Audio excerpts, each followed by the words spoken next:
why can't you just answer the question? Destiny. Do you love all people? Systems,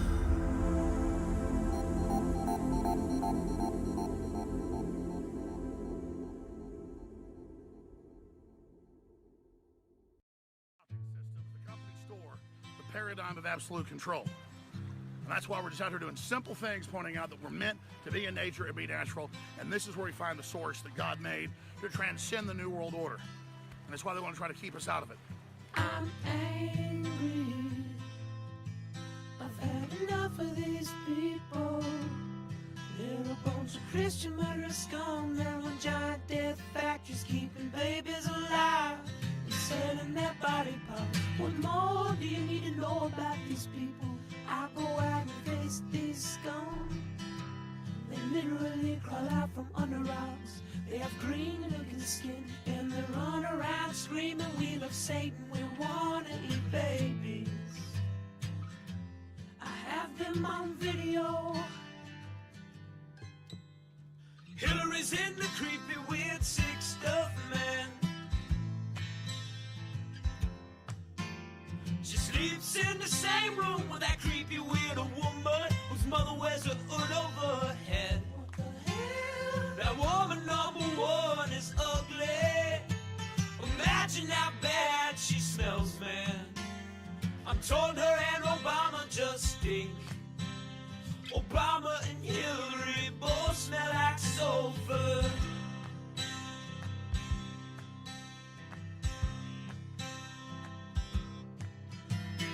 Literal vampire pot and the goblins are hobbling round coming after us. My spirit gets close to that evil and I feel it go.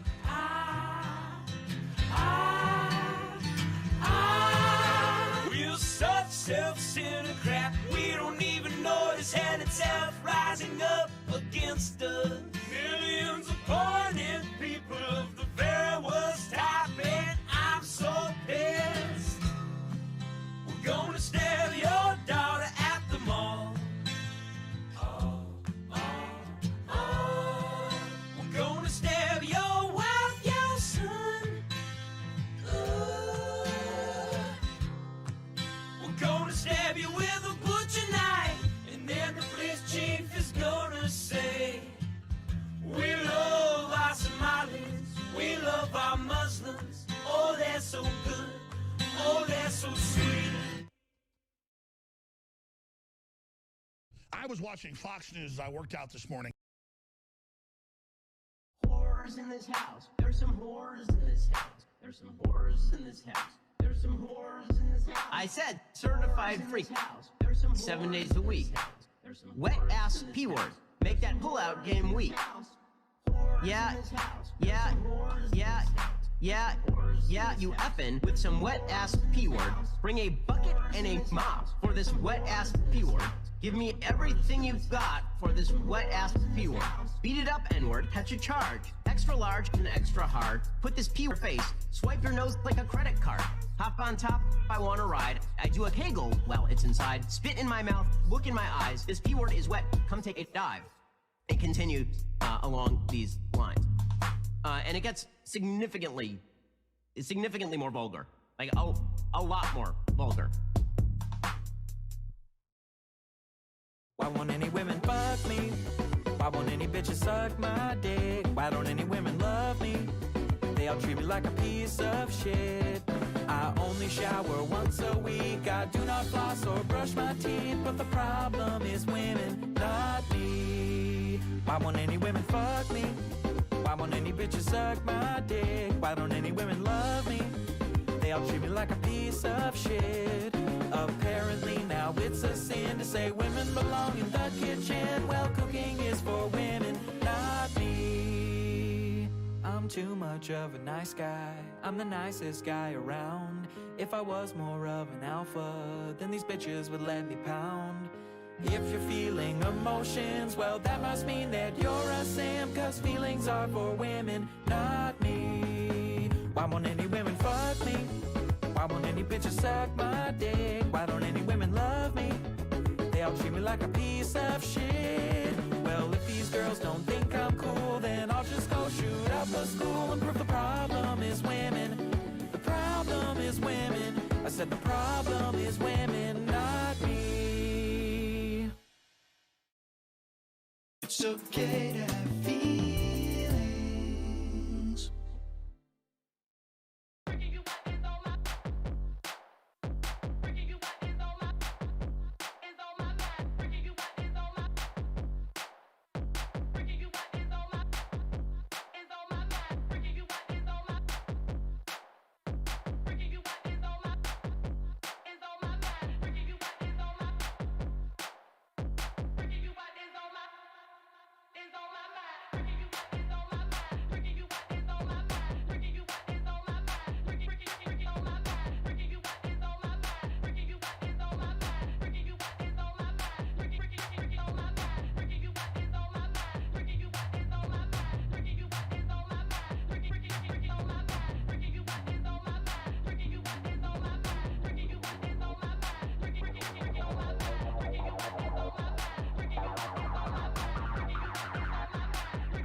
Yo, it's another BABYYYY broadcast. Let's go.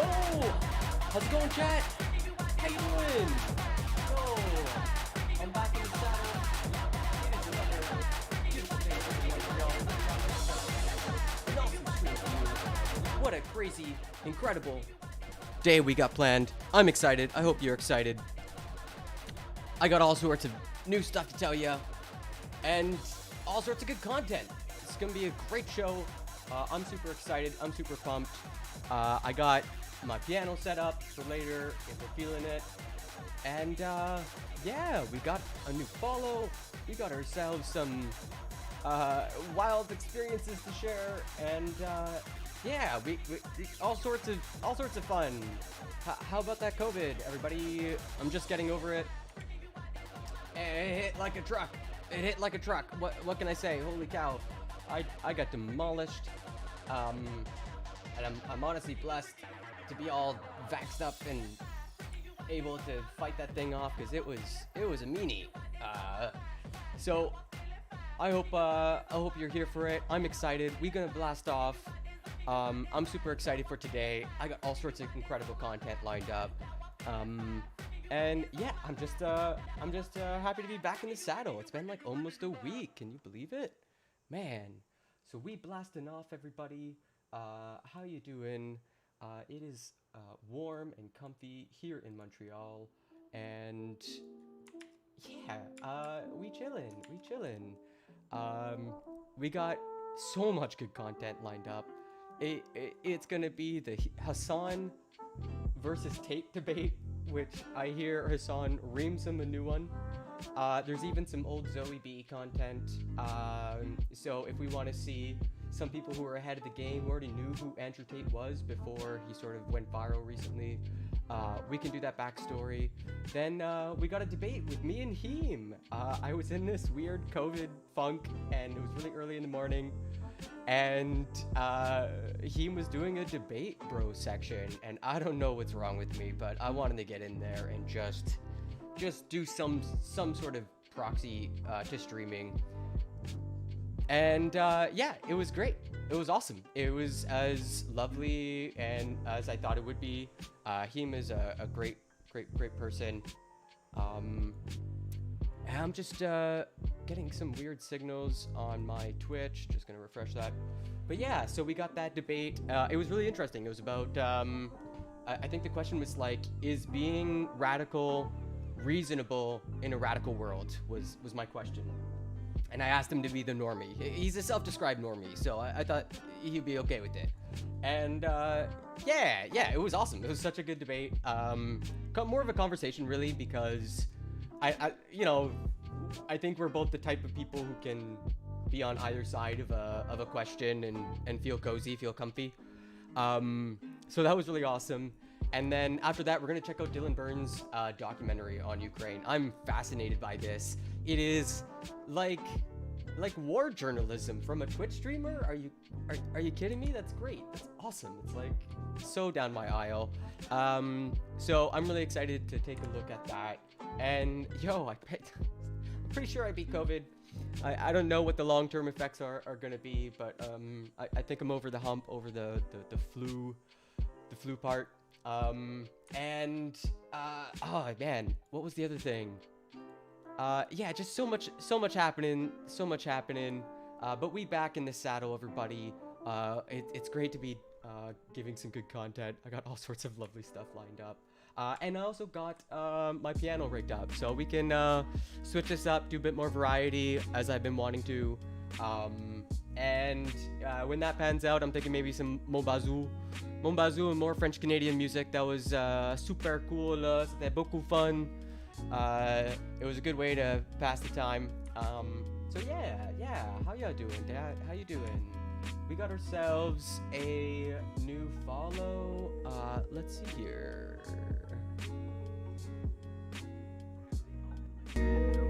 Yeah, no mage. All right. Welcome to the herd. Good shit. So yeah, let's probably get into it. I don't know how y'all feeling. It is a Thursday. Man, it is a Thursday. Okay, weekend's coming up, and so is this ridiculous debate between Hasan and Andrew Tate. Now, I checked out Andrew Tate earlier, and he was not a good person. He didn't seem very good. So let's take a look at that.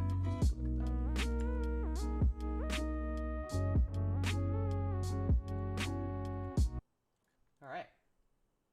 I'm getting in the call right now. It's pretty short, actually. It's like 24 minutes. Hold up. Hurricane, you go to the man. There's a war, you go to the men. Oh, so men boy. who have been through trauma are not very good at Yo. men 'cause they're not capable. His energy. Wait, pause right there, though, Andrew, because you said when you go to war, you go to the men. But the only reason you have a war is because of men and their lack of awareness about their own feelings. That's why war exists in the first place. So you're saying If you had more women leaders, we wouldn't even have war. Already. Okay, so If we had more women leaders, we wouldn't even have war. Men literally are responsible for war by a lack of emotional awareness. That's how it starts. Interesting. So let's make let's make this a final point before we move on. You just said that if all the leaders were women, we wouldn't even have war. I said if we had more women leaders, yes, there would be less war. That's The probably fact that true. you hate your own gender so much is quite amazing to me. But I don't hate your hate own my own gender? gender. What? See, why do you? Let me tell you why you're No, wrong. no. That doesn't You don't make any get to sense. gaslight me and tell me I hate my own gender just because I'm displaying a version of manhood that you're uncomfortable looking at. Right? You don't get to say I hate my gender or that I'm weak because I present a version of manhood that has struggled just like you, that has conquered just like you. Let's go. But lives outside the idealized patriarchy that was sold to me. You Come don't get to on. gaslight me because you're uncomfortable. I don't think You that's love any men. You love men. You love men. Cool. The point I'm making is you're saying that the world wouldn't have a war. if there was Dude, a you leader. are backed up against the wall. Wait. No, chill. Let Tate have his let Tate have his final statement, then we're gonna wrap this up and get someone else. Yo, I'm in here. Yo, look how young that boy. Oh, look how young these kids. Oh, this is such an odd world. This is so weird. Like they are both clearly in their 30s and 40s, 30s, and they look like he's like 19. Here right now. I just gotta fix my camera. 1 second. And again, my favorite aspect to this debate is like all the men are front and center talking about masculinity and femininity, and then there's like the one woman in the background just watching, not entertained in the slightest. Hasan, let's go, man. I appreciate you, boss. I'm interested in seeing what the chat thinks. The reason you're totally wrong saying that the world would have less war if there was no female leaders is because if you actually ask anybody who's been in the corporate world for long enough, the companies that have the most arguments, the most difficult corporate structures to deal with, in fact, even if you ask most women, they say, I don't like having a woman boss. I'd rather work for a man. When you have a whole bunch of women in charge, it's nothing but a fucking bitch fest and it's a shit show. Every single fucking person who's ever worked in corporate knows that. Every single person who's ever worked in the world knows that women actually, as beautiful as they are and they're good at lots of different things, they would perhaps Like men don't have emotions? Not perhaps. They would prefer to work for a male boss because it's a stronger, more clear leadership structure. Having a bunch of women in charge of countries is not going to make a fucking peaceful world. And the fact you believe that shows your entire mental model's fucked. I'd like to actually put a poll in the chat and let's see who. This is just misogyny alert, everybody. Who agrees with you? Who Why agrees with will me? why will we take a poll in the chat? Of course, teenage boys are going to agree with your hyper idealized manhood. Like they need to cling to that.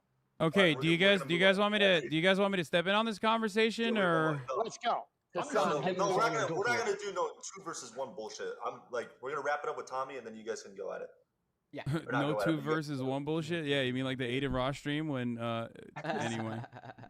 XQC was getting fucking triple teamed. All right. Yeah, that was ridiculous. All right, Tommy. I'm just a messenger. Let's not hate. No, but Tommy, thank you for coming on. Yeah, absolutely. Thank you so much for coming on. I hope you have a safe flight, and I hope you enjoyed your time here. Dude, I did. Andrew, take care, brother. Hassan, I just want to say props to you, boss. I appreciate you, man, putting the word out there. Thank you, guys. That dude? Good to talk, bro. Have a good Let's day. go. Appreciate you coming on, Tommy. Have a good one, man. Cheers. Thank you. Tommy was based. Wow, that was quite the conversation. How do you feel about my guy, Tommy? Sorry, you asking me or the? Yeah. Andrew. On my way to 19 I don't know him personally. I have nothing against him personally. He's a new age thinker. He lives in the new think, the idea that the way the world runs and has always run is a bad thing, and that if we change everything from the ground up, it's somehow going to become a magically better place. Obviously, he has no proof or any references for his way of thinking because it's never been tested before. It's on. You can retreat to that forever and ever with every new idea, with anything new. You'd be like, yeah, well, I don't know. It could do better, but who knows? Like, fuck. Tested theory. I think that for him to come along and say such blanket statements that if we changed all the world leaders to women, there wouldn't be war is inane and asinine. I think for him to say that a man who's physically strong can't be mentally strong is also stupid. But I also understand why he's saying the ideas he's saying because he talks so fast, man. Like that one part was ridiculous. He has no proof or any references for his way of thinking because it's never been tested before. It's an untested theory. I think that for him to come along and say such blanket statements that if we changed all the world leaders to women, there wouldn't be war is inane and asinine. I think for him to say that a man who's physically strong can't be mentally strong is also stupid. But I also understand why he's saying the ideas he's saying because He has a natural insecurity based on the fact that he's not a physical specimen of man, and the way he gets around it is to pretend that that's not important, which is fine. Lots of people do it, right? Stupid people saying being smart is not important. Poor people saying being rich is not important. It's a common defense mechanism that everybody does, and I completely understand it. However, most people with a basic grasp of economics and the way societies work would look at society and say, you know what? A society with brave, strong men who are full of honor and duty is actually a better society than men who walk around saying, I have no duty to protect anybody or protect anything, and I can just sit around and cry all day. And this theory is being tested in real time, right? America's quickly turning into the latter, and we can see He's the only one without a shirt. I just can't get over it that he's just shirtless. crime rates going through the roof. We can see all the fucking school shooting, all this stupid shit that's happening because men have no emotional control anymore. And that's what's going to happen. Please Is go the kill society's this going to dude, I beg. degrade, and the countries where men still stick to their honor and their age-old expected ways of acting, they're going to be a safer societies overall. So time will prove me right, but I have nothing against the guy. He's fine. I think Andrew and the previous person that was on the call are just two sides of the same coin. They're both wrong, and they're both kind of right in different ways. But thinking that this has anything to do with gender is silly, all right? It has nothing to do with gender. Women can be just as oppressive and as brutal as men can be. Yep. Ultimately, it has everything to do with capitalism, and it has absolutely nothing to do with the gender. The assumption that women are going to be like hysterical across the board, that kind of generalization, is just incorrect. And that's why, Andrew, I've seen some of your work as you're doing the rounds on Twitch here, and a lot of the things that you said that you've been called out on, specifically in regards to like women driving, as a matter of fact, are just generally untrue. There's no empirical evidence to back up those claims, which is why you resort to anecdotes quite frequently and say things like, oh, well, it's just common sense, right? But it's not technically common sense. It's just your personal opinion. Completely. It's my personal opinion based on my personal biases of my life experience. Now, when I say these, yeah, exactly. And when I say these things, X amount of people agree with me and X amount of people disagree with me. That's fine, and that's the same of nearly any statement in the world. Okay, but I can say the world is round, and there'll be a percentage of people who disagree with me. That's totally and utterly fine. I come on here and talk about my own personal experiences, and my experiences, men are better drivers than women. I'm not saying there's no good female drivers. I'm not saying a female can't. No. You're misunderstanding what I'm saying. There is a truth, and then there is your own personal experiences backed by anecdotes, right? Fact versus opinion. Or your own personal opinion backed by anecdotes from your own personal experiences. Now, your own personal experiences are oftentimes going to be incorrect and not close to the reality. That's why there's an entire field of statistical analysis. That's why we do empirical. That's why we rely on empirical evidence when we're making decisions. Why? Because we all carry a bunch of personal biases. And when we analyze situations, we do not have enough scope to grasp the entirety of the situation. We cannot comprehend it with our human brains. Bro, listen, which is why when it comes to women driving, it's a funny point because the truth is different. The truth is the exact opposite. No, listen. First things first, there's lies, there's damn lies, and there's statistics. I'm sure you've heard that from Mark Twain. That's the first thing. The second thing is that you're deriving.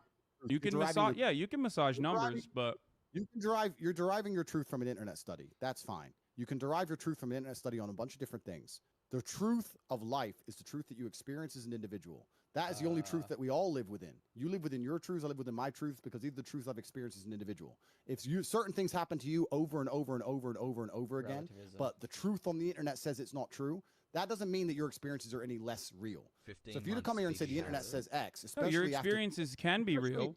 You could be a statistical anomaly, as a matter of fact. You can be one of those people, but more often than not, more often than that. Then I want to talk to you because I keep letting you talk, and you're finishing your point, and I'm trying to talk. So okay, go ahead. I'm going to. The fact that you're going on the internet, finding some study and saying that this is the truth, especially after the age of COVID and all the fucking truth we were told with that garbage. You want to sit here and say, oh, the internet said X. I'm sure the internet did. I'm talking about my personal experiences, and some people agree with me and some people do not. That is perfectly fine. Don't give a fuck if people agree with me or otherwise. People are listening to me and they're either agreeing with me or but not. you're still wrong, and that's the problem. I disagree with you. Do you want to be right, or do you want to keep speaking into a hug box where people agree with you, and Prove then, to me I'm wrong. Well, if you just completely devalue empirical evidence, actuarial sciences, the entirety of the insurance industry that relies on making these sorts of calculations to ensure that these quotes are as profitable as possible, which ends up charging men higher rates than women, as a statistical likelihood that men are more dangerous drivers than women across the board and get into more car accidents across the board. If you're going to look at all of that and say it doesn't matter because that does not correspond to my own personal experiences, then you're silly. You're being silly. You're being a silly person. If everyone thought like you did, right, we would have no scientific achievements on this planet. We would still be living inside of fucking caves. And now, as much as I love Liver King personally, I don't think that that would be a good planet to live on. I'm pretty happy for, I don't know, all the medical achievements, all the scientific achievements that we have reached. It's like and literally just at the heart of all of that, all of those accomplishments lies an understanding of arriving at the truth through empirical evidence. You done? Are you done? Yeah. Yeah. Cool. In my personal experiences, all the car crashes I've been involved in, all the times my car was hit, and all the negative experience I've had on the road, women were at fault. That is, now you can sit here and say the insurance claims say that. I never said the insurance claims don't say that. I'm saying that I am not comfortable with women driving because of my personal experience. Those are my personal experiences. You can drag up all the empirical evidence in the world you want to try and drag up. Anyone with a brain knows how that aids the world agendas anyway. I don't want to go too political on a stream that's going to get taken down. So I'm not saying that I can't find a female race car driver. I'm not saying that. That's not what I'm saying either. I'm not talking about like statistical anomalies. I'm straight up talking about the overwhelming amount of evidence that suggests that women are more careful drivers than men. Okay? And therefore better drivers than men. Now, you keep resorting back to your personal anecdotes. So let me walk you through this, right? Brother, do you agree that human beings have biases? Do me a favor. Do me a favor. Okay. But hey, I respected your time. Do you want to answer my question? Do you believe that human beings have biases? Oh, absolutely. We're all biased. Okay. Completely. Do you think that those biases might cloud your judgment? It's not about clouding judgment. Not just your personal not just your own personal judgment. Do you think our biases might cloud our personal judgment? I think every single person on earth is biased and lives within a biased absolutely reality. Cool. That's absolutely true. Cool. Okay. So if you agree with me on both of those accounts, you understand that your anecdotes, your own personal accumulation of information, is going to be clouded by your own personal biases. So you're not going to be able to assess the information adequately in the same way that empirical evidence would. This is precisely why we look at data rather than make arguments around our. Wait, let me finish. Come on. I understand what you're saying. This is precisely why we do that. We went over the same point like 5 times here. Everyone's saying kick you. You're long-winded the point. You're saying that the empirical evidence is saying X, so it doesn't matter what my personal experience is. That's fine. My point is, let me change it. Let's say that the empirical evidence says that a pit bull is more likely to bite you than a Dalmatian. But in your life experience, every time you went near a Dalmatian, it bit you, and a pit bull never did. Okay. Are you going to go up to a Dalmatian still completely and go, oh, it's fine, completely unbiased because the empirical evidence says X when you're covered in scars? No. You're going to say, Dalmatians bite me for some reason, and I'm not comfortable around Dalmatians. That's called human nature. Okay. So I'm telling you my personal experiences, and I don't care. I understand your point. Empirical evidence says X. Women in this country can do X. I completely get that. Secondly, it's also country by country because you're only talking about America because you're American. You don't see outside of the world. That's fine. I'm Turkish, actually. I grew up in Turkey. That's not the point. That's not the point I'm making. The point I'm making is I'm uncomfortable with a woman driving. And if you actually ask most women, if it gets late at night or it starts getting dark or it starts raining heavily or the parking gets difficult, they usually ask the man to drive themselves. I know many women who do that. They're not offended by my assumption. I know loads of women who go, oh, I don't want to park. You park it. Loads. There's not a bad thing about it. Who gives a shit, right? It's not even a big deal. You've come on here deciding you really want to stick up for the chicks and maybe, you know, one of them will drive over to your house. It's cool. We've got better things I don't to think talk about. look, let's be real. I don't think I need to be a male feminist to be able to attract women, okay? However, having said that, that was a funny implication. Having said that, you are failing to recognize what I am trying to say. I walked you through these steps slowly but surely. The thing is, the Dalmatian example that you gave is great. Why is it great? Because you are creating now a hypothetical scenario in which you want your opponent to concede. I can do the exact same thing and say, well, in my personal experience, Dalmatians never bite, or pit bulls never bite, whichever one you thought was the more aggressive breed, right? In my personal experience, What if in a million times that I have bred pit bulls or been around pit bulls, not a single one of them has ever been aggressive? We will never be able to arrive at a meaningful solution or a resolution to this conversation if we're both operating on personal anecdotes and hypotheticals. That is not how you can conduct an appropriate debate. Good. So now you're saying the thing I just said. I have my own biases, my personal experiences, and I say them. Some people disagree and some people agree, and I don't care. Yeah, he's saying you use the hypothetical to advance your point, and it's meaningless. Like we can just stand around all day talking hypotheticals and get nowhere. Like, come along. But you're still wrong though, because I'm not operating on biases when I talk about women driving. I'm talking about the empirical evidence. I might have personally thought women are worse at driving than men as well. But once you arrive at, once you look at the evidence and you realize that said evidence suggests something else, you're probably not going to continue believing the prior thing that you believed, right? We went over the same point like 5 times, and I think we're just. I know, but it's just weird because I can't I can't break through Andrew's. I understand your point. You're saying that even if I thought we're losing the girl.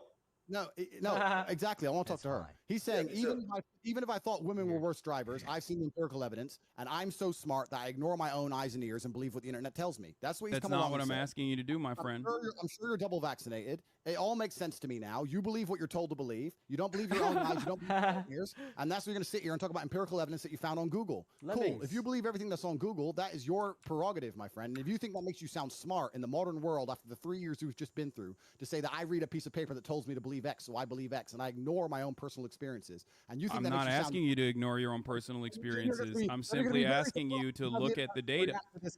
So let's change the subject because you've just proven. Did he just drink 2 rock stars at once? Asking you to look at the data. So no. What is happening? Let's change the subject because you've just proven your point. Okay, Andrew, do you believe? He's got a towel. Okay, this is funny. You didn't really prove anything, but it's cool. Do you believe the Earth is flat, or do you believe the Earth is spherical, round? There we go. There's only one answer there. 2 years. Aldi has his headphones on. Yeah, oh, he took his headphones off? He gets very stressed sometimes, and Yeah, it's cool. It's important, Sometimes you can't take the heat.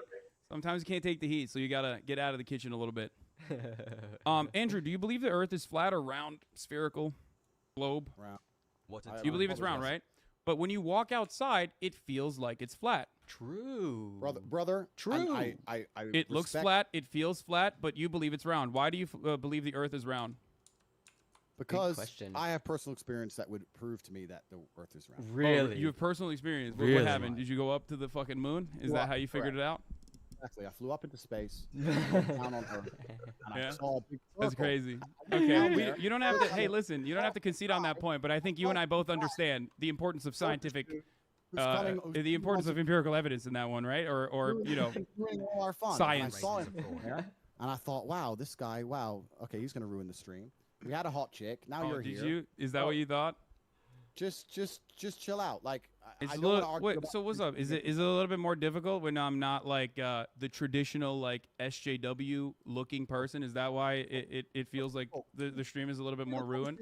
No, it's not difficult. As a professional, I'll tell you the conversation we just had. Yeah, dude, you've been kicked in the face and stuff. Like, I'm sure you can handle little old me.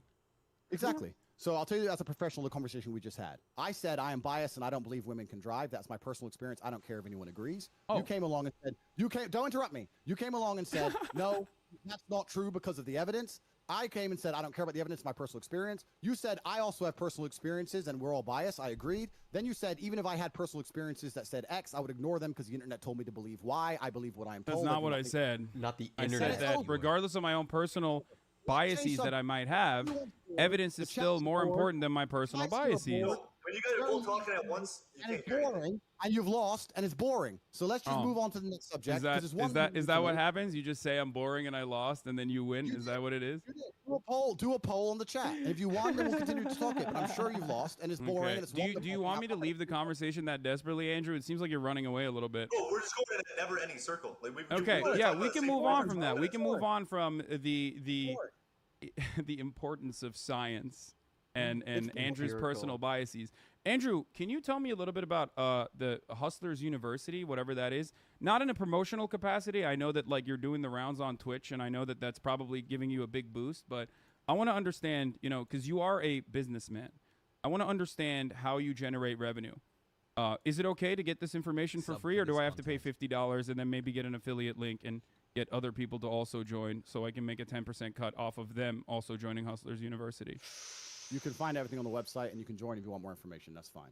So you don't want to share this information for free right now. You don't want to educate me on that. I don't want to sit here and spend the next hour you trying to accuse me of some bullshit. I'm not. I'm here to learn. Andrew, you are a brilliant mind.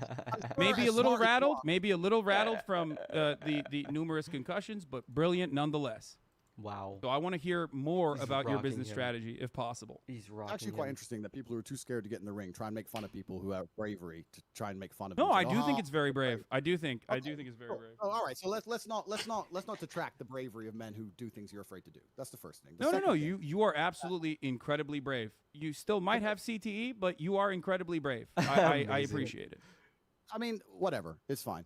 The point I'm trying to make is, I know you want to sit here and talk about hate you and try and break it down, and you've prepared a bunch of notes, etc. I have no notes whatsoever. I'm a dumbass. I don't know anything I'm talking about. I'm simply here to learn from you. Yo, can we stop with the sarcastic shit and just have an actual No, I'm literally, but that's the Bro, truth. you're being so sarcastic, though. Like, why are you being so sarcastic? Like, I'm not. I'm literally. Bro, you Oh, just said, come like, on. 10 Come on. things Come on. that Come were on. Come on. Come on. sarcastic. I'm asking questions. Yeah, you're Hasan, being sarcastic. Like, listen. Hasan, please. It's pretty clear that I was the better Hasan.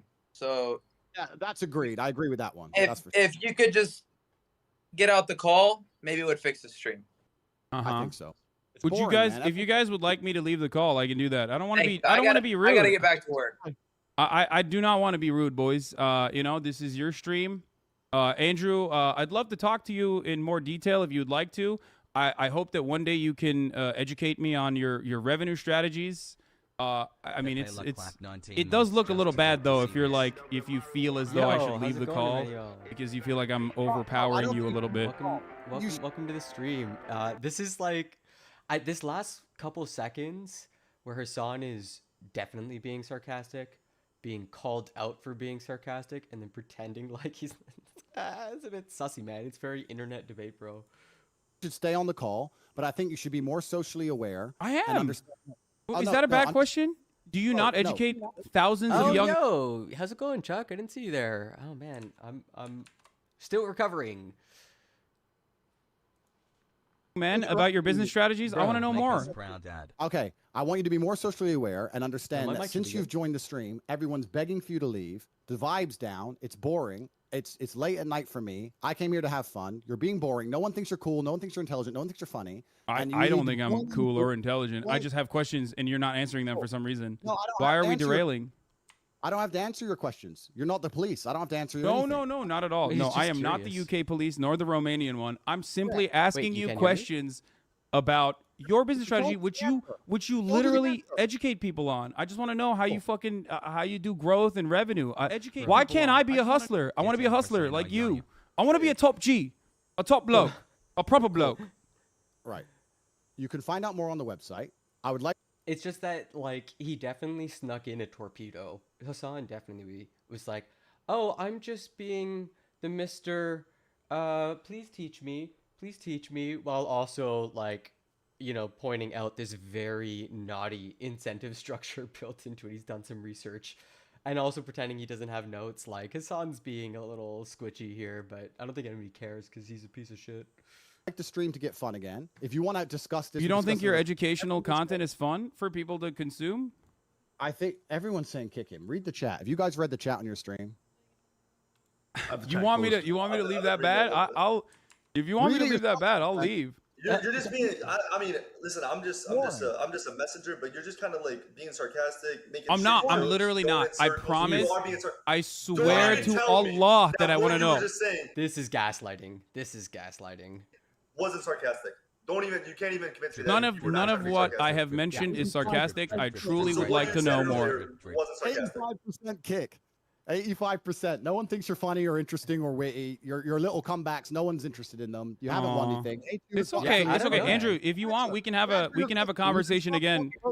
We can have a conversation again in the future if you'd like. If you're brave enough, I guess. HU has an affiliate program for some people if they want to affiliate, like everything else in the world. We have over 100,000 students making more than they invest each month. If they didn't make more than they invest, they wouldn't sign up. One of the most successful online educational platforms in history. Are there multiple layers? Learn how to make some money yourself. If you want to join and have more information, it's all on corporatate.com. You can find out yourself. If you're too cheap to pay $50, it's then you, you're Chuck. broke. Nobody gives a shit what you think anyway. You've ruined the stream. Everyone wants you out of it. So either change tune and get with the program and be fun, or keep sitting here and talking sarcastic and really slowly and repeating yourself and talking about how you only believe what you see on the internet because no one really gives a fuck. Only believe And what it's you see boring. on the So let's internet. move on to something fun. Let's get the tempo up. I've just told you about HU. We do have an affiliate program. You can find out more on corporatate.com. It is. So it is a multi-level marketing scheme. Got it. I just wanted to figure out if it was truly a pyramid scheme. It would be inappropriate of me to assume that it's a pyramid scheme without having you explain it in such terms. But thank you. Damn. All right. Whatever you guys want to talk about, I'm game. Whatever you guys want to talk about, as if he hasn't been kicked. What are you doing, Hasan? You like, friend. There's no problem. Yeah. All right. So Yeah, let's his move on accent because this changes. dude he's lame, my friends. Let's All get right, the yeah, Hasan, I appreciate you coming on. We're gonna bring in another guest now. All right. Peace, boys. Have fun. Andrew. Wow, that was actually a dumpster fire from Hasan at the end. That was kind of ridiculous. Man, Vosh stretched that out to an hour and 20 minutes. Holy cow, that's how you create content. Just gotta, it's like pulling taffy. You just like take the same piece of content and you roll it up and add in your own opinions along the way. Okay, but there's too much stuff that I missed. So I really wanted to go over the debate I had with Heem of all things. It's really out of the blue, and just kind of like, I don't know, give a listen just to hear. I don't know, just to hear how it went. I mean, it's fair use. Yeah. Oh no, I'm thinking more in terms of craft. Like I think it's. Yeah. No, I'm thinking it more like he's got craft there. Like he's able to sort of like pull it thinner than I can because I'm just obviously still getting my feet. But yeah, I had a really lovely conversation with Heem. I was really like kind of coming out of COVID and sort of like had that second win energy. And I've been wanting to have a chat with him forever and this seemed like a good opportunity. So I was kind of curious to sort of like listen to just sort of my own thought process, see if I was even making as much sense as I thought in the moment and sort of just like replay highlights and stuff. And then after that, we got Dylan Burns' documentary, which looks really good. Be weird. What's up, buddy? Hey man, how you been? Good. How are you? Doing all right. Let me just. He's been honing his craft for years. Yeah, for sure. Audio. So yeah, I'm kind of sick, but. Oh yeah, you have COVID, right? Long time. Yeah, I got the COVID. Okay. But I got a question for you. And I think this is one I've been chewing on for a while, and I think you've been chewing on for a while. Hit me up. Here's the claim: radicalism is a reasonable response to a radical world. Yeah. Do you agree or disagree? Yeah. What do you guys think? What do you think? Like that's the question I've been chewing on forever. Like we're heading into like really weird, really strange times, and it seems like we're coming up against some pretty dangerous limits. So we got to do we can't rely on incrementalism as much anymore. We can't do small steps. We got to do big steps instead. So I don't know. What do you think? What do you think?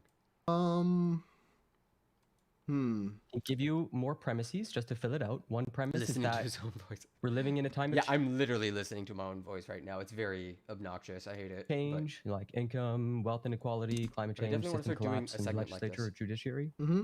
Because normies may argue that radicals feed into each other, which can cause further destabilization in society. Or the other side, radicals may argue that a normie response will only encourage the radicals to push their political goals further, like the Overton window gets pushed over. I can do either side. What do you think? You pick. I'll defend the other side. I think you're more of a normie and I'm more of a radical. What do you think?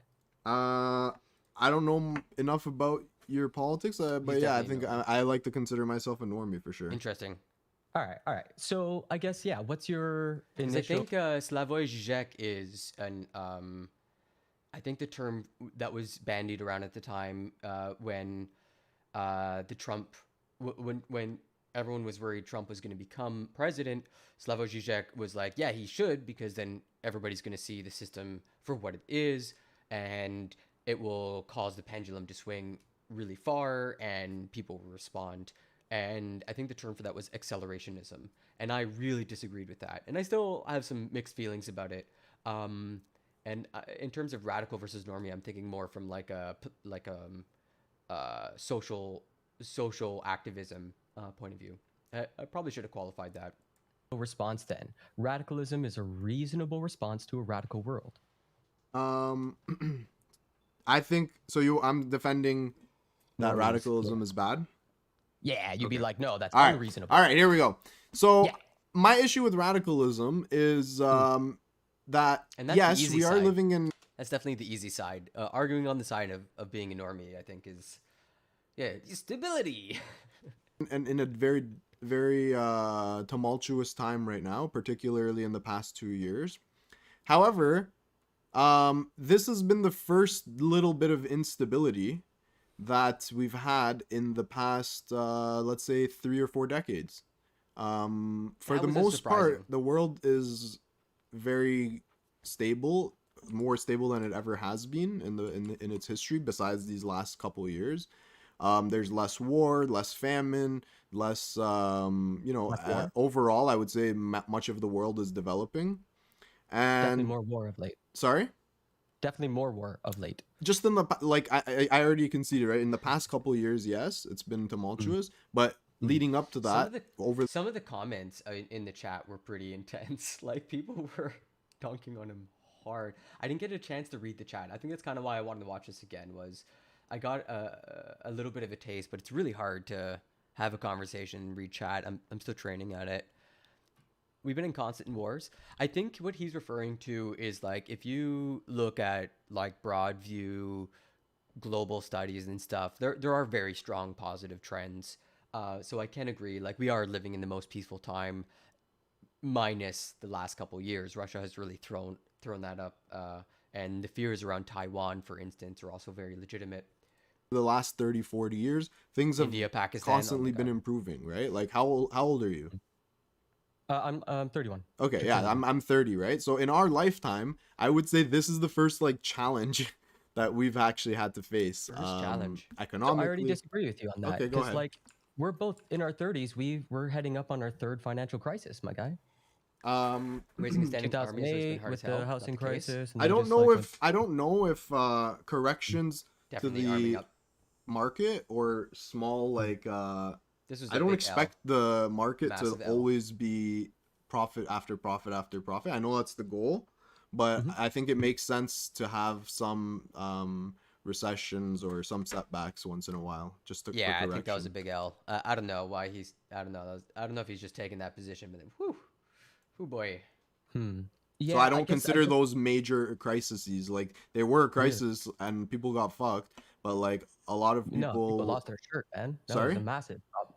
Well, here's the distinction. Just to like say it was a yellow or an orange or a red. Let's say I wouldn't say it's a red, but it's definitely an orange level crisis because it wasn't confined to just one country. We're very privileged in Canada. We are completely shielded from the 2008 financial collapse, but most of the world got their teeth kicked in. But America mostly, though, right? I'm curious about that. Like, it did have global effects, right? Like, he was like, when he said mostly America, I felt a bit questioned, and I was trying to think back, but I'm pretty sure it's just because everyone's tied into the American market. Once America shut the bed, then it took everyone down with them. And I mean, we didn't even talk about Brexit. Brexit is a massive problem. No, you're in the chat about subpriming? Because they had the 0% down payment loans. Which, like, and- think about that as a Canadian, okay? How insane is it to be able to get a loan with no down payment? Like, that's just irresponsible on the side of the buyer, no? Yes and no. From what I understand, like the bankers were doing some dirt. The bankers are doing a lot of dirt. Sure, especially yeah. with like CDOs and They were stuff. There's a lot of- they're packaging those, yeah. So I guess the problem I CDOs. have with your original response, which is like, yeah, we've been living through stable times. I'm like, no, we've been building up, and now things are popping up because pressure has been building. The I pressure also of the could've, 2000 financial collapse. I remember there was also the LIBOR scandal. Nothing really came of that either. It's like a huge financial issue that affected pretty much the entire world, and yet, like, totally forgot to mention it. It's really insane is the current personal finance industry in Zeitgeist. Yeah, the retreat from like real power into like just taking care of my own finances. And yeah, I'm really interested in like the cross section of politics between like retirement funds. You could have like the retirement fund that's just like investing in like some weird oh god, what was the scoop a few years ago? It was like investing, an Alberta retirement fund was investing in like an anti-abortion clinic or one of those like gender oh nice, yeah, nice. I knew you'd figure it out.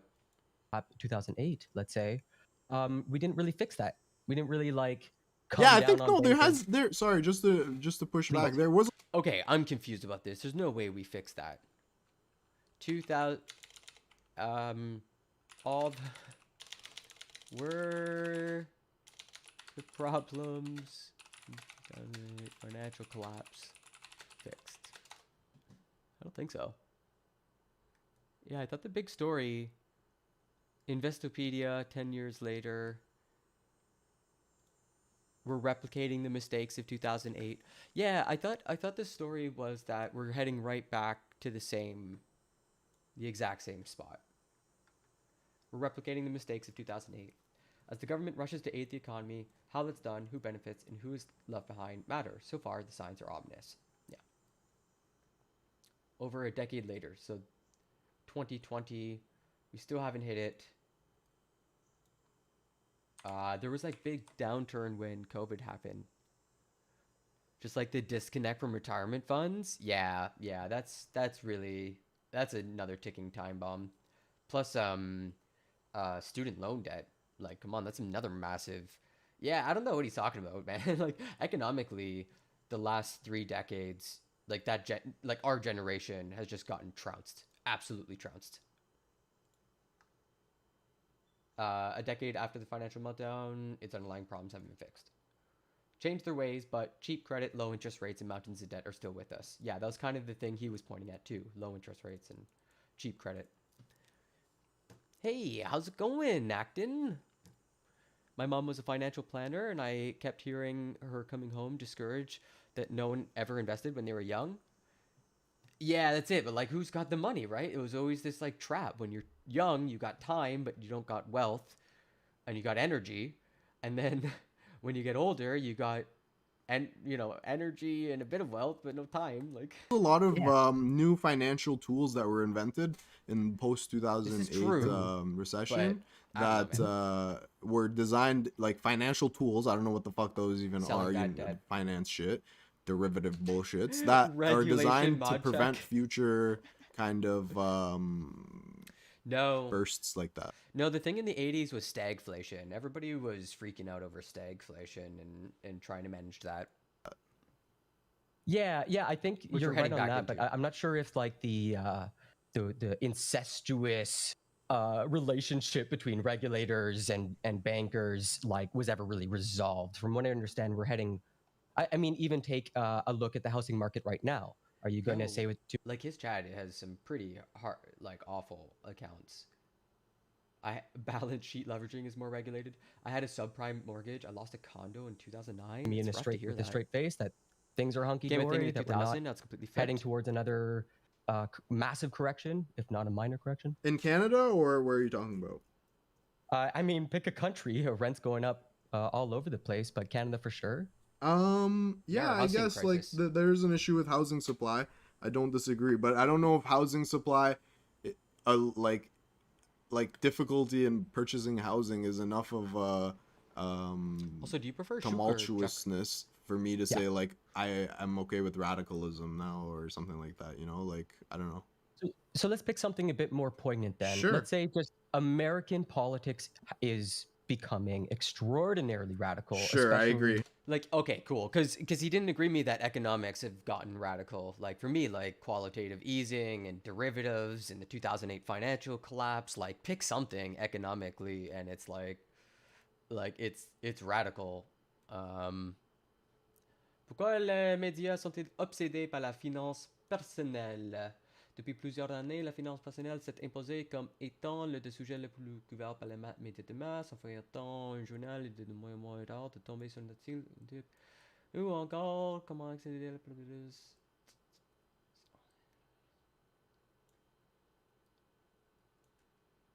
Okay, it looks like I got some reading to do. Yeah.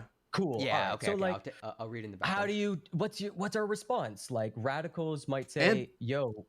Yeah. So I agree. It is, but I think a large part of that is. I got the content already lined up there, Acton. But linked on Twitter by an anarchist doing it. Okay, that's interesting. Okay. It sounds like a good read. I'm guessing that it's going to like divert attention away from the master disaster that is like our financial systems. But yeah, Acton, drop the documentary. I'll take a look if it fits the beat, if it fits the vibe. Then yeah, I'll throw it. Because of radical content, right? Like radical content. As much as I was defending Vosh and Hasan saying that they're net goods, the reality is that radical content gets clicks. Okay, the reason that like the reason that I will always have like a cap of how big I can grow is because I'm a pretty moderate guy. I'm not like calling for a revolution or calling for anything crazy like that. Yeah, no worries. So I'll always have a cap because I don't have that like clickbait. Oh yeah, strong agree. Like the outrage algorithms are pushing us towards like polarization. But I'm thinking more along the lines of political radicalism. So for instance, to put a positive spin on it, AOC is a progressive. My guy, I'm not gonna watch an 8-hour documentary. Are you on the Quran? Wait, what did you link in the chat? What is this? A man who stands for nothing will fall for anything. What do you stand for? This man is not standing. He is clearly falling to his death. Oh, man. But more importantly, what have you fallen for? I mean, love? Man, you know what's gonna be good? When they misspelled the word production and it's like on the poster. You know it's gonna be a solid production. I'm sorry I'm clowning on this, but you linked an 8-hour documentary.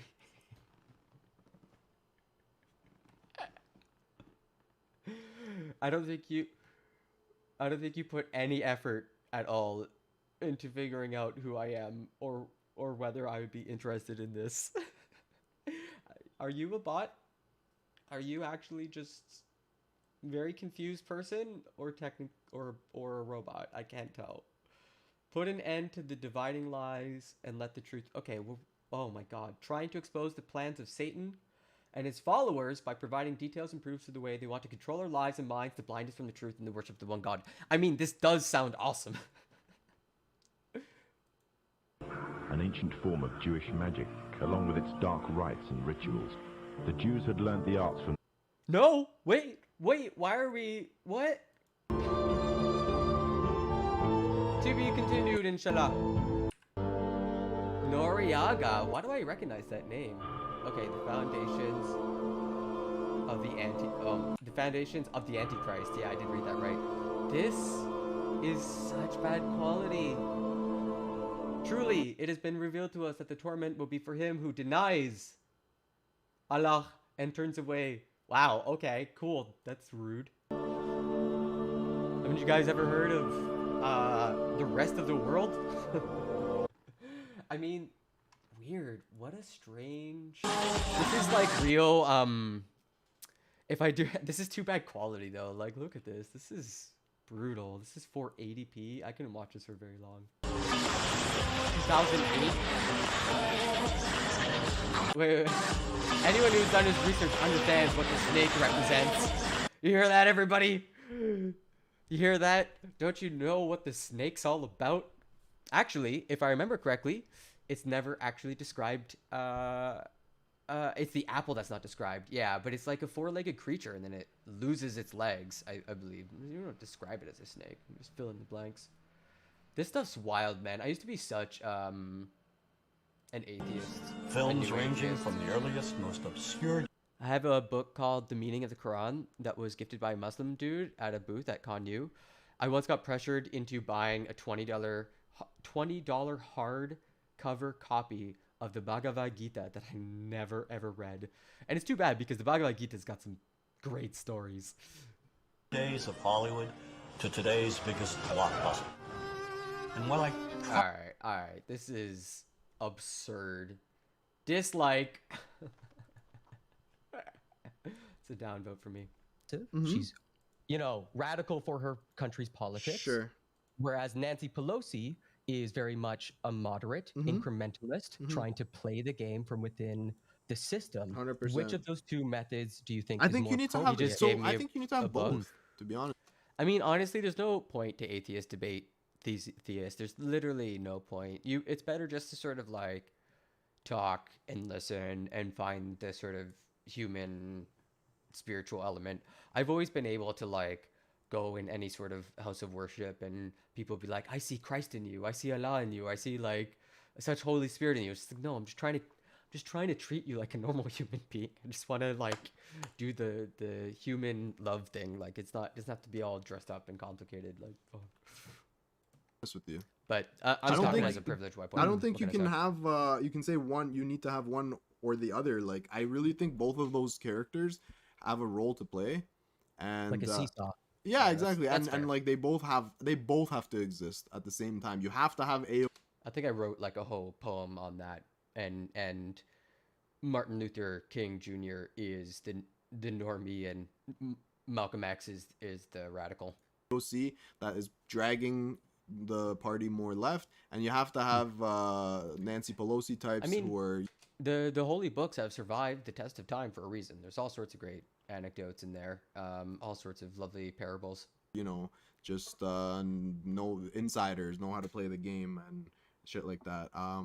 So yeah, again, like that makes me think like along generational lines then, right? Like the older generation will probably trend towards being a normie, being an institutionalist, being an incrementalist, whereas like younger folk want to like, ACAB, smash the system or whatever. That's always going to be the case, I think, though, no? I feel like when kids are young, in their 20s, everyone, when they get introduced to politics, they have a tendency to fall into radical positions, and then as they get older, they grow more moderate. I expect the same will happen. I expect the same will happen in our generation or the younger generations that are like on TikTok espousing like billionaires just check emails every day. And in 10 years, when they're managers that are realizing like, holy fuck, no, it's more than just emails.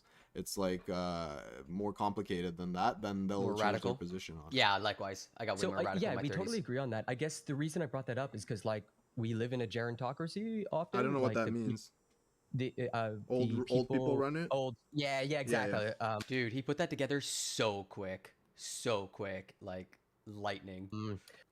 We're being run by old people, and like so we've got too many normies and not enough radicals, and that's kind of where I'm coming from. I'm just like, incrementalism failed, the Obama years failed, we've done nothing on climate change, and so as we run out of time, the tools we can use necessarily become increasingly radical because you need greater and greater shifts to repair the status quo. So my thing is, that's a good argument, I think.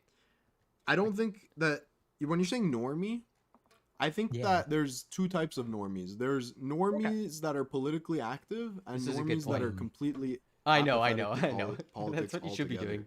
That's where. I don't count those. Sorry.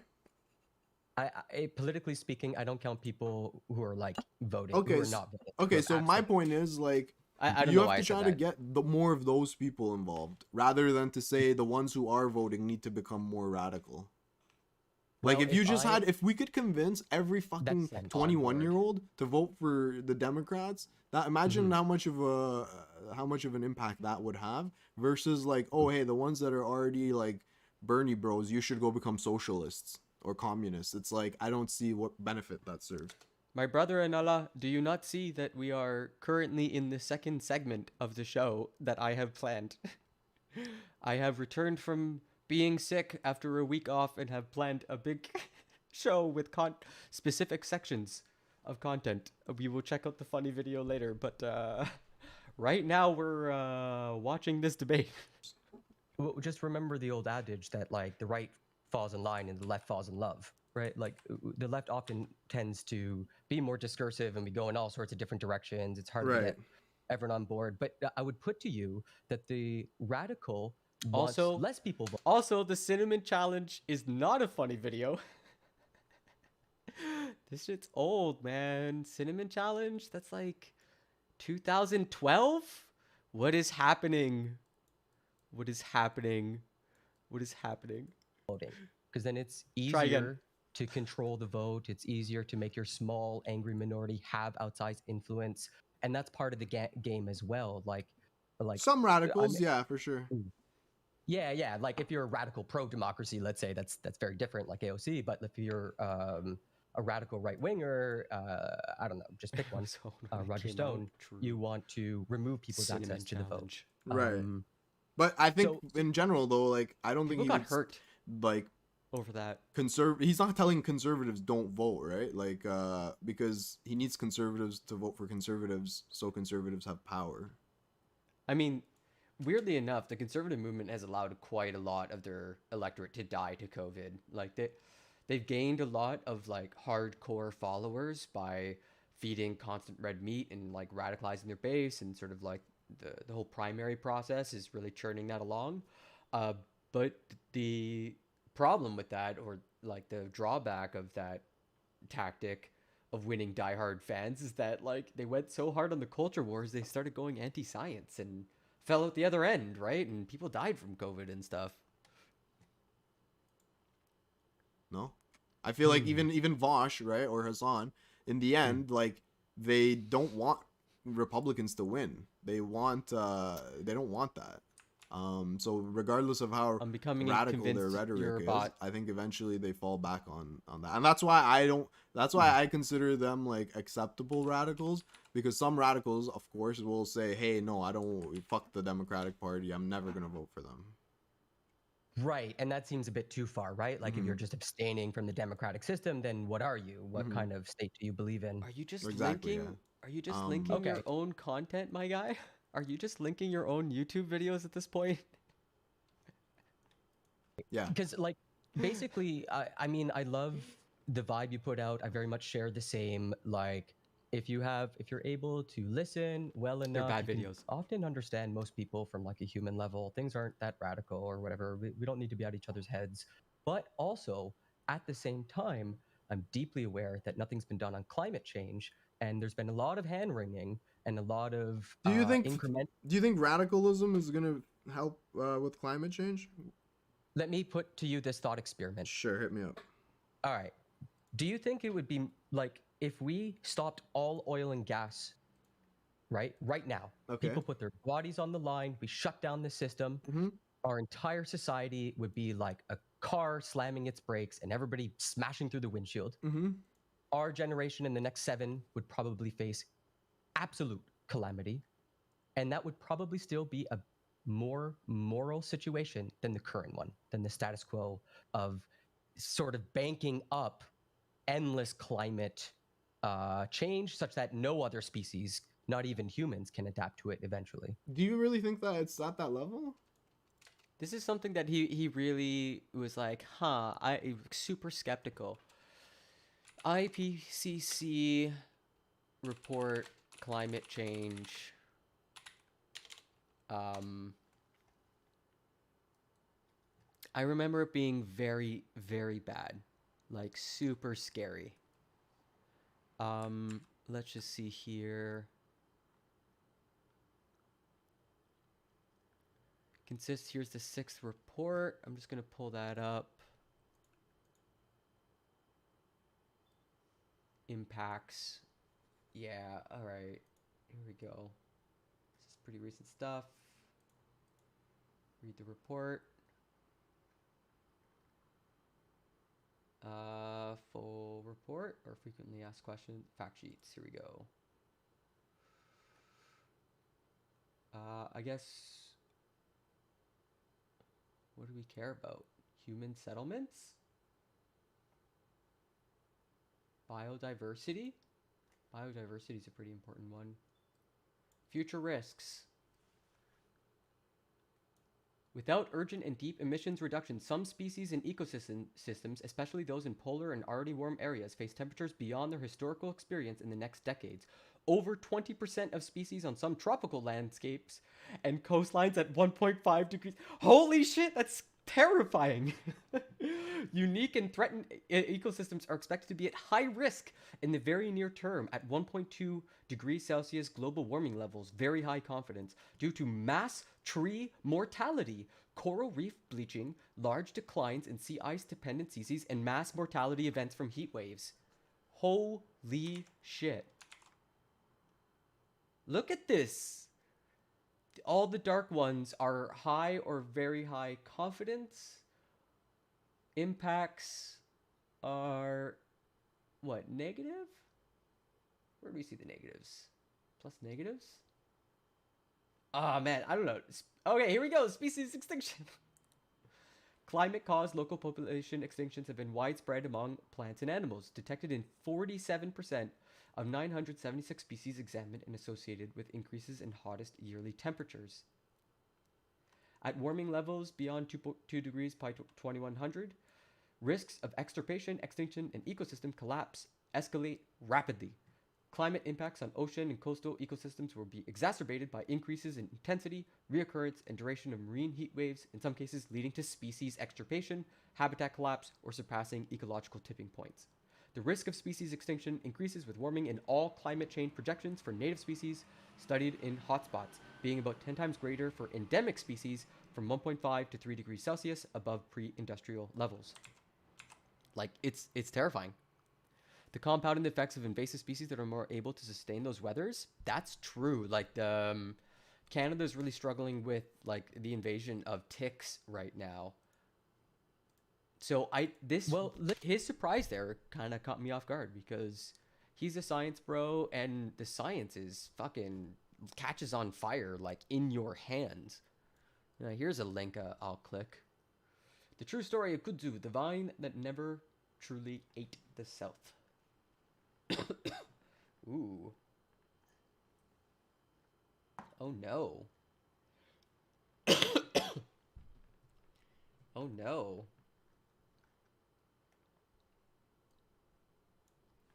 Sounds dangerous. Okay, I'm not gonna read this though. I can only do so much reading today. Listen, we're not slowing down, so... Lionfish? Yeah, the lionfish. You know what I mean? Like, if we're still accelerating, and all the scientists have said we've just passed the red line, this is the decade of decision or whatever, and, like, you listen to the UN IPCC, it's basically we missed the moment. We actually crossed the red line, everybody. I don't know what else to say. Like, I mean, like, who set himself on fire in front of the Supreme Court. I know, I covered that. I guess my point is, I don't think. Do you think it's so? You really think we're heading towards an uninhabitable situation? That's what the science says. Yeah. I mean, feel it. People are literally dying in my city, in Montreal last year, Vancouver last year, and in this year, what was the news in Spain? When do you think? What's your prediction? And we just got a name for the heat wave. It's Zoe. Zoe has been birthed. It is our first named heat wave. I was looking at a basket weaving video, and she kept using something she called kutsu, and I was thinking, how does she harvest something called kutsu in the wild? And that's what led you down. That's like quite the rabbit hole. Predict that, because that's really tough, because, like, for instance, that's part of getting people radicalized, right? You need to give them a timeline that, like, is reasonable. Yeah, strongly agree. Like, one of the hardest parts about climate change is that humans don't really respond well to, like, these distant threats. It's the tiger in the bush. Thank you. I was trying to the man with the hatchet. Right. Not like, I don't know why you went to Wormus. What the hell is this? This looks terrible compared to Slither. You know, I don't know, the blare of the horn of the train coming down the tracks that's gonna, you know, hit the dam. I don't know. So that's kind of why, like, if we are a liberal democracy. We believe in science, and the scientists are freaking out. Okay. And they have been for a long time. Okay. It's definitely a bot. Acton is absolutely a bot. This is amazing. Acton wrote news. Oh, news? Not funny? Okay, good. What is it? Missiles hit Iraq's Erbil as U.S. and Iraq blame Iran. Target U.S. consulate or secret Israeli bases? Okay. I think you gotta pick your moment there, Acton. When we get to a news segment, and I'm talking about the Middle East, which happens. It does happen. I think that would be an appropriate time to link news relevant to that part of the world. I don't know very much about what's going on in Erbil or what's going on with Iran. And this happened in March 13th. So this is not news. This is literally months old. Wouldn't it be more moral for us to start slamming some brakes, start hitting some handbrakes? People are gonna pop through windows, but you know what's the alternative? The problem is, okay, here's the problem on climate change. First of all, 2 parts. First of all, I don't know if I necessarily believe that. I'd have to really fucking look into it. Maybe I'm being completely naive, but I have a hard time just off of intuition believing that like within any sort of reasonable time frame, somewhere like Canada is going to be unlivable. That's wild to me. Parts of Canada will be unlivable. Yeah, maybe right? some of the like Halifax and Our stuff best might be unlivable. All the parts near water. But think of it this way. Oh, sorry. Yeah, go ahead. Think of it how. We have systems sort of that depend upon one another.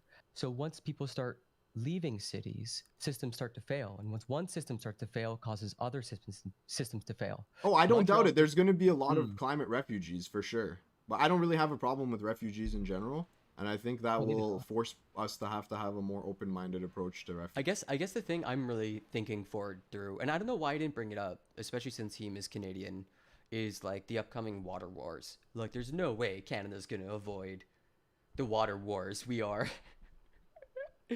we got to defend the borders, everybody. We either figure out how to become like the best humanitarian country that's really good at distributing our fresh water, solving the distribution problem for like fresh water so that it can get to people and it's potable and all that stuff, or we're just gonna get invaded by America or what's left of America and like borders in general.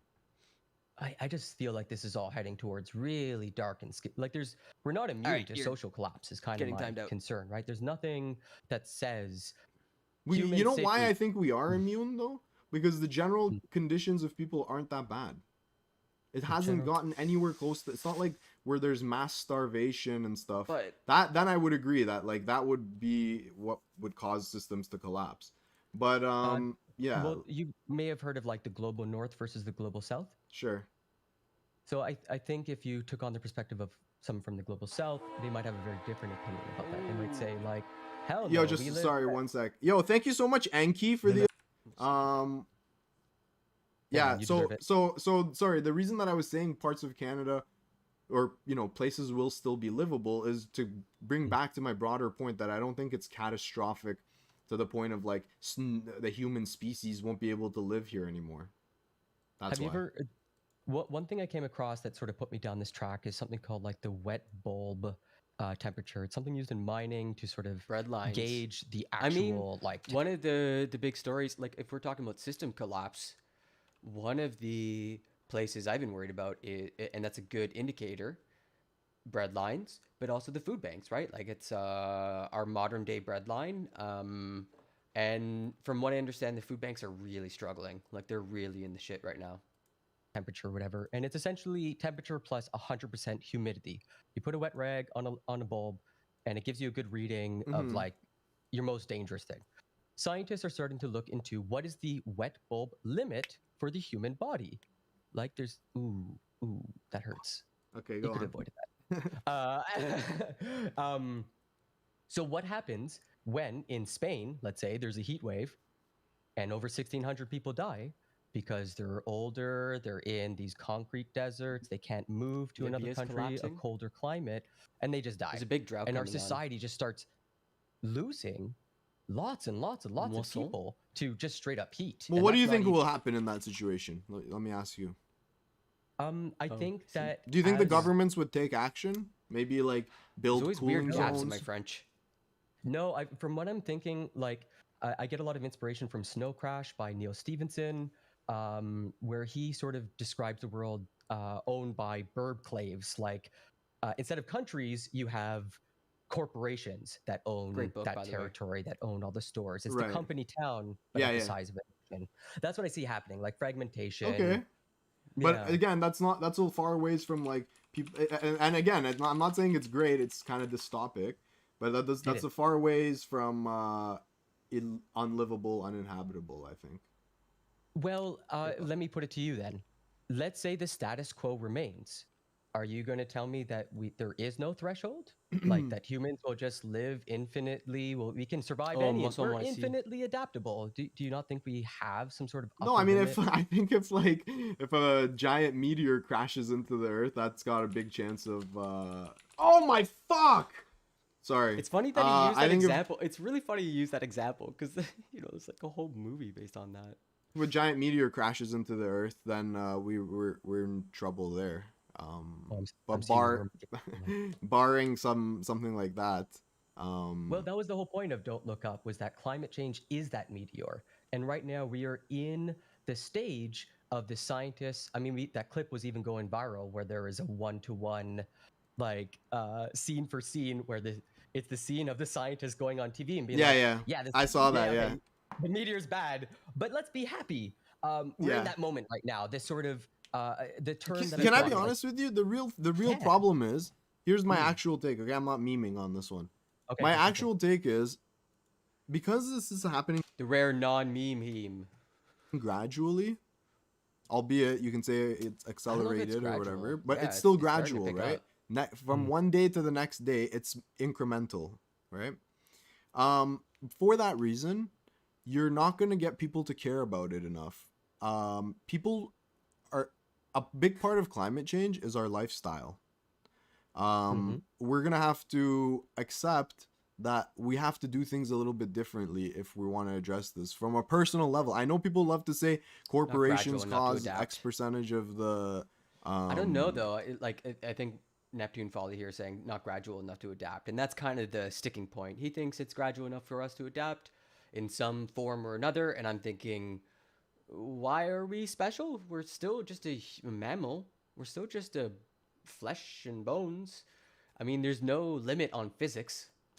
Physics doesn't go like, well, we've gotten to the point where there's too much heat in the system. We better tone it down so that no, the system just keeps going and going and going because it's physics. You can't really argue with it. greenhouse gases, but those corporations are producing those greenhouse gases because they're selling a product to another corporation that is selling a product to another corporation that is selling a product to the consumer, right? Eventually down the line, it comes to the consumer. So long as people are living comfortable lives, which we are, that they're not going to care enough to change their personal lifestyle in order to actually impact climate change. For example, do you think that people will ever... So basically, we're all going to have a pretty good life and we'll probably die before like the actual consequences of climate change are made real and understandable to the average person. And part of me sympathizes with that. Like, that's clearly been the problem. Immigration, good, but mass immigration causes huge supply chain and urban development issues. I mean, in Quebec, right? Like, we actually really struggled as the main entry point in Canada for lots of refugees, particularly during the pandemic. Like, that was, and before that, it was, it's like a constant struggle, and Canada wants immigrants. Like, Canada's like, please, we need immigrants, all of the immigrants. We don't make enough people to replace to grow our country, so please, more the merrier. And it's also probably what makes our country awesome, in my opinion. But I mean, refugees, you got to build them back up. You need infrastructure. You got to get them back on their feet. I'm thinking of Syrian refugees, for instance. Except, hey, we need to do rideshare programs. We can't have individual car ownership anymore because it's fucking up the environment. We need to do rideshare only, where you have a parking lot of cars, and if you need to use a car, you rent one out for a few hours or a day or however long you need it. Or trains. No, I don't see that. Or are people gonna be willing to go vegan? No, they're not. Are people gonna be willing to take one shower a week? No, they're not. So it's a lot of this is what I think you need to what needs to be the focus, and no one wants to have that discussion. No one even wants to budge on any of these things that you would require to actually tackle it. I find it funny that the normie is the cynic and it's the radical who's trying to be I'm both a doomer but also trying to be optimistic about changing the system for the better, and he's like, I don't know, man, how are you gonna convince people of anything? I think just to sort of even strengthen your point further, the classic example would be like the suburb. People don't even want to people don't even want to compromise on that, right? Like the train debate I just had with Kevin, right? Like these people are Man, I tried to watch that. I went back and checked it out, and I was really I don't know, man. I don't want to debate with this Kevin guy. He seems a little aggressive. No, it's okay. I just had a debate with Kevin where he said his ideal society would be one where every road has 8 lanes. That's great, bro. But we see people just fill the capacity, right? They just fill it up. Yeah. Okay, but this comes back to my I hate to say it, the trolley argument. Like, are you gonna pull the handbrake, and our society is gonna hit some real strong headwinds? We upend our suburbs in order to sort of save us in the future, because eventually we're going to get to a point where one generation is going to pass the baton on to the next generation, and there's not going to be anything there. I guess I'm just not that doomer on it. Maybe that's the difference between us. I'm looking forward to those warm Toronto winters. Bro, I mean, I want that summer all year round, bro. Oh man, he hates the Canadian winter. Oh, how could selfishly. How do you think we get maple syrup? In my city, people dying in my city, yo. Like this came. Just move. I don't know what to tell you. Just move. No, I can't though. I can't afford that shit. Like maybe when I finish my degree. Listen, if you can't save up money to move before climate change ravages you, then I don't know what to tell you. Who's gonna buy it? Aquaman? Come on. That's someone else's problem. Sick for this. Okay, so the perspective I'm coming from is like where I'm from up north.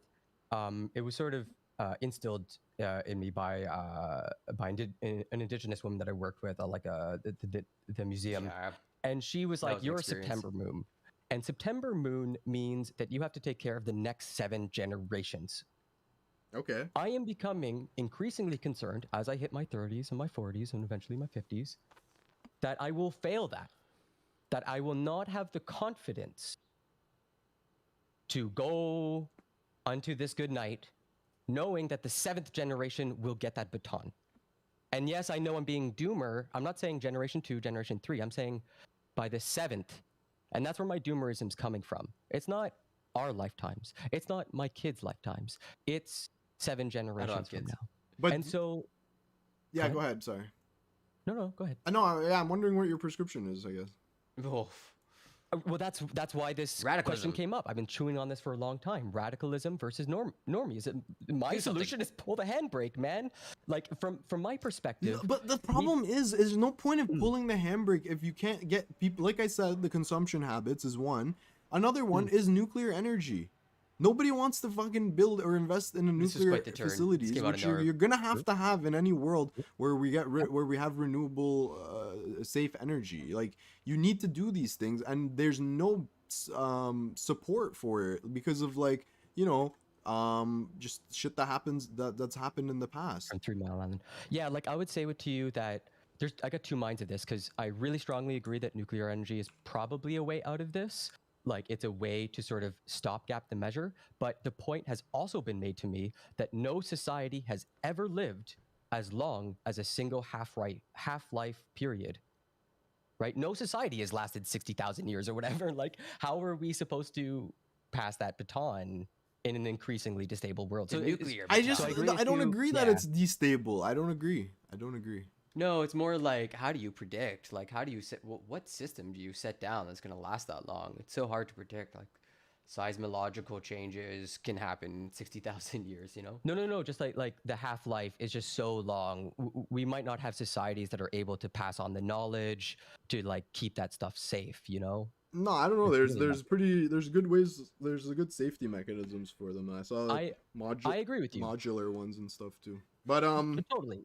Technology's come so long. But yeah, so I don't know. I guess yeah. So just to circle back and summarize. So my view on climate change in general and why I'm not too doomer on it is one. There's I don't think it's an existential like no humans will be able to live.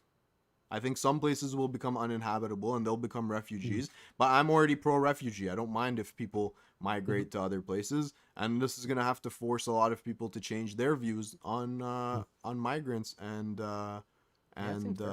you know refugees. So I have no issue with that. Second one is gonna be you know, like I said, parts of the world are. Some parts of the world that are currently unlivable will become livable. Imagine how much land there is in Canada that's frozen right now that could maybe become livable. Okay, it's one of the biggest pieces of land. I think it's the second biggest country in the world. So there's that aspect of it.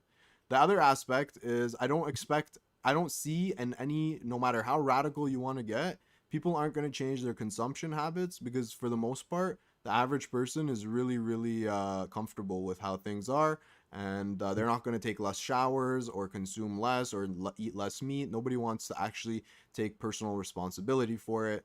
And then lastly, I think if it is going to get addressed, it's going to have to be through, unfortunately, I hate to say it, capitalist ventures, right? It's going to have to be some sort of carbon capture technology that can make use of that carbon and turn it into a profitable situation. And otherwise, yeah, I don't know. Okay, so to summarize, I think you're coming from a very sensible position. I respectfully disagree.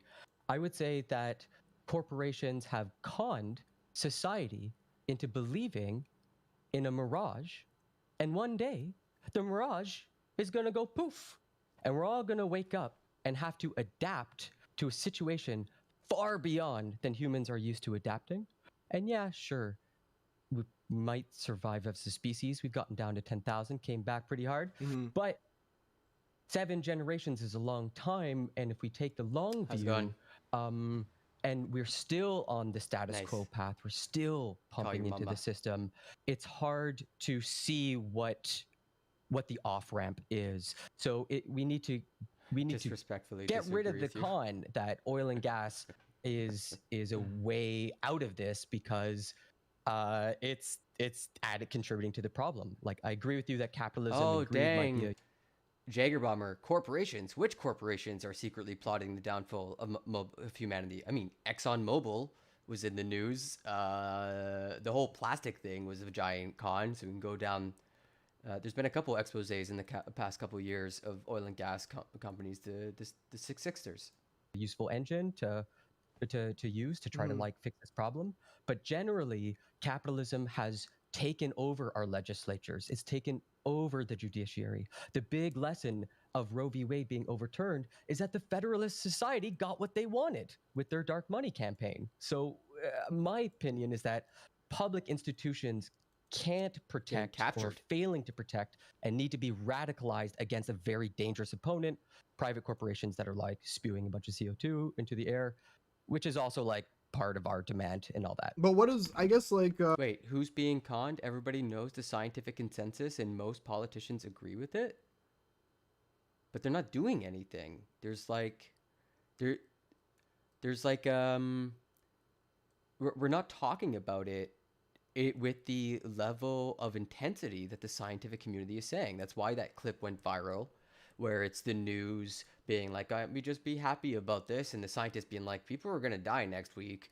So yeah, like that's part of the con is that our news media is failing to accurately deliver the message.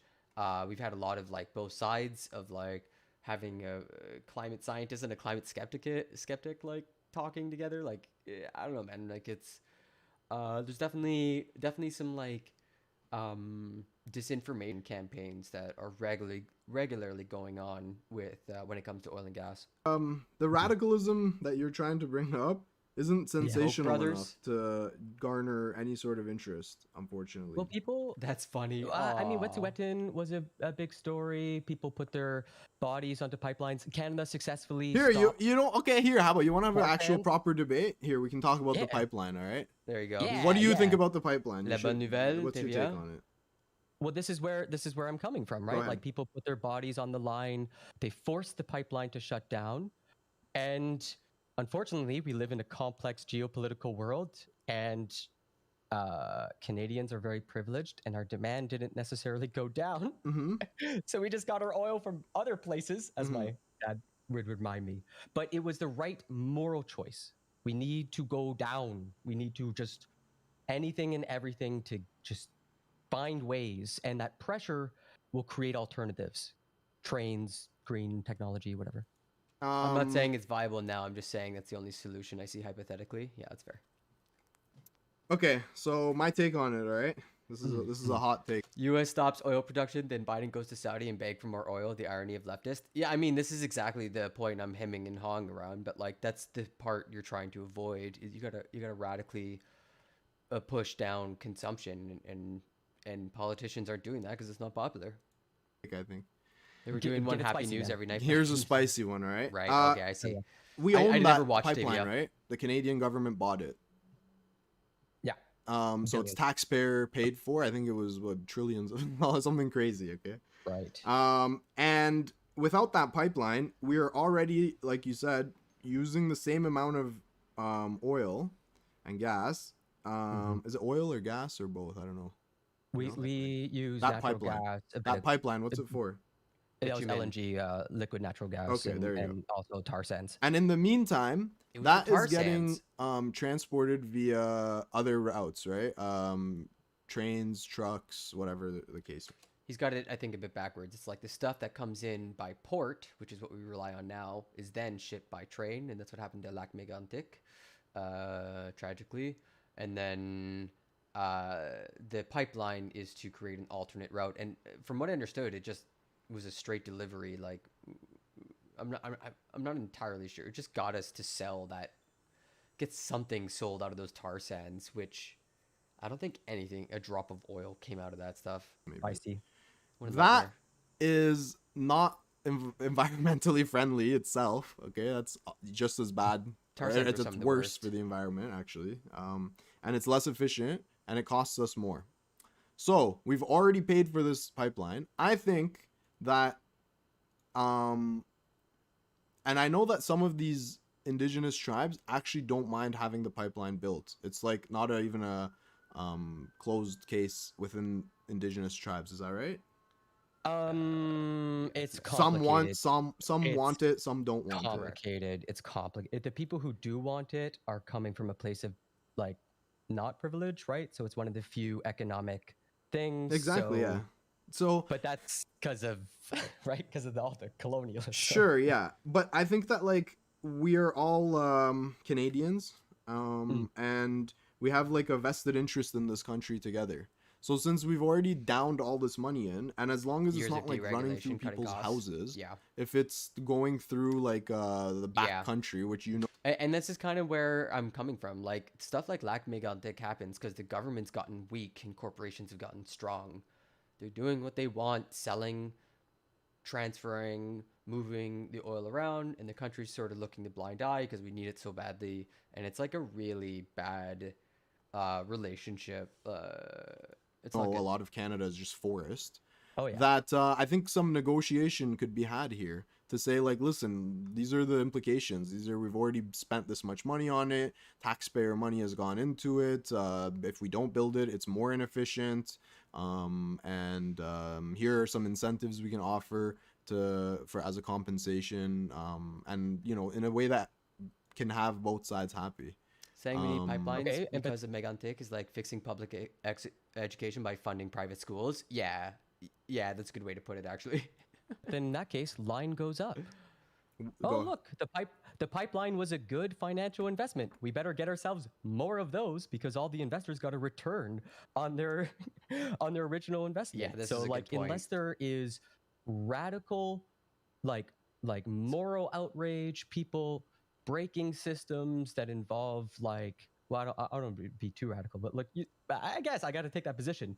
Like putting your body on the line to stop the development of a pipeline pipelines leak? sends a very clear message to the market.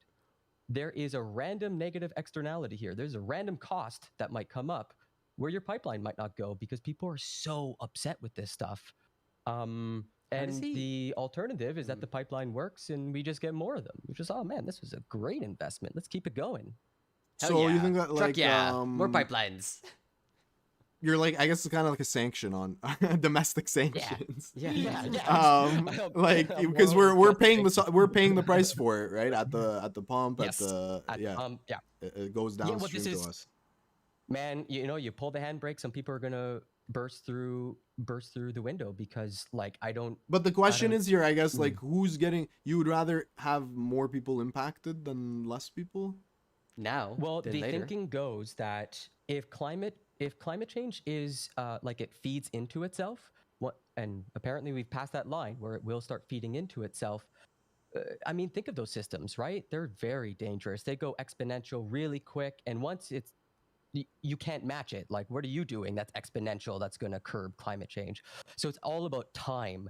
Like, you can think about this like, I don't know, like real sweaty interest. Real sweaty debate bro energy for me right now. Yeah, Slither.io is way better. How do I send the link so chatters can play? Oh, that's a good question. I'll figure that out. Let's see here. Well, here, I'll just drop it in chat. I can do it. Look at that. There, I dropped it in chat. How do I link? No, I can like link this room, I think. Or is that not how it works? Man, my keyboard's so loud. Oh, I don't know.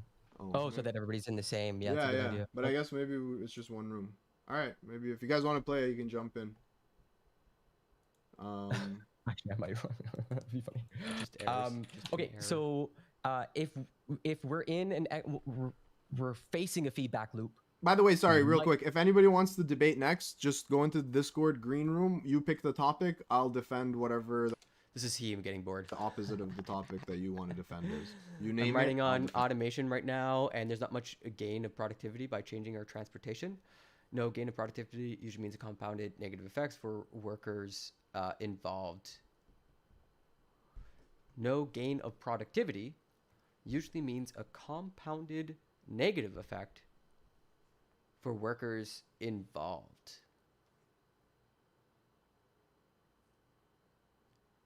Not sure I totally understand that sentence, but I think it means as there's not like labor doesn't get much out of it when we automate our transportation.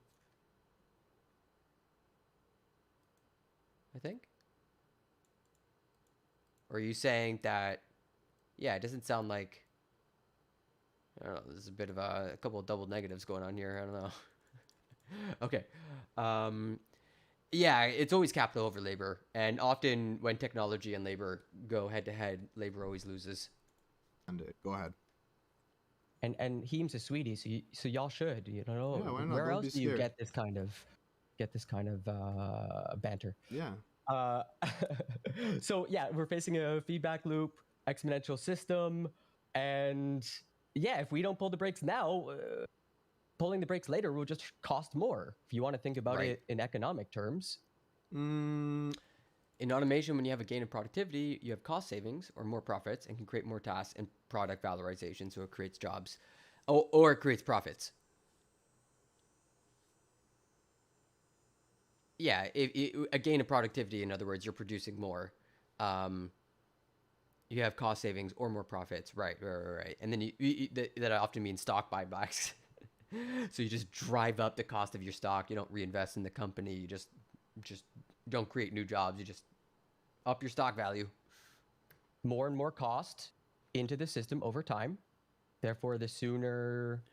I think the thing is, like, listen, would I like to invest it in nuclear? Yes, but that doesn't have the same support, and it doesn't have the same